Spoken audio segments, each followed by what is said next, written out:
तर आता पाहूयात दिवसभरातील मोठ्या राजकीय टॉप 9 बातम्या।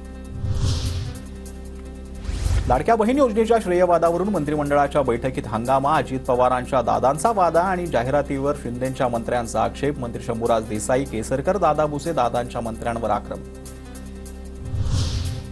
मुख्यमंत्र्यांचं नाव हटवून दादांनी स्वतःचं नाव कसं दिलं? अजित पवार कसे श्रेय घेऊ शकतात? शिंदे गटाचे मंत्री बैठकीत आक्रमक।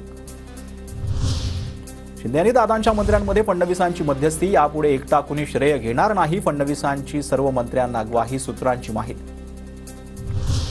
देवाभाऊ लाडक्या बहिणीला 1,500 रुपये महिन्याला मिळणार। बारामतीत फडणवीसांच्या समर्थकांनी बॅनर लावले। बॅनरवर फक्त शिंदे आणि फडणवीसांचाच फोटो, अजितदादांचा फोटो गायब। मोदींनी भ्रष्टाचारासाठी माफी की आरएसएसच्या माणसाला कंत्राट म्हणून माफी मागितली? राहुल गांधींचा सवाल। तर चुका करतात म्हणून तुम्हाला माफी मागावी लागते, राहुल गांधींची टीका। पंतप्रधानांनी शिवाजी महाराजांची नव्हे तर महाराष्ट्रातील प्रत्येक माणसाची माफी मागावी, राहुल गांधींची मागणी।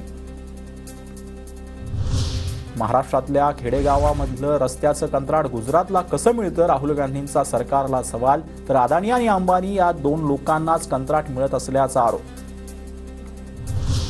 सांगलीत प्रतापराव कदम यांच्या पुतळ्याचं अनावरण। राहुल गांधी, खरगे, शरद पवारांसह अनेक नेत्यांची हजेरी। तर ठाकरे गटाच्या नेत्यांची मात्र कार्यक्रमाकडे त्यांनी फिरवली पाठ।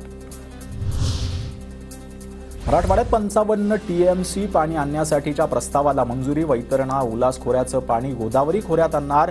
डीपीआरसाठी 61.52 कोटी रुपये मंजूर, मंत्रिमंडळाचा निर्णय।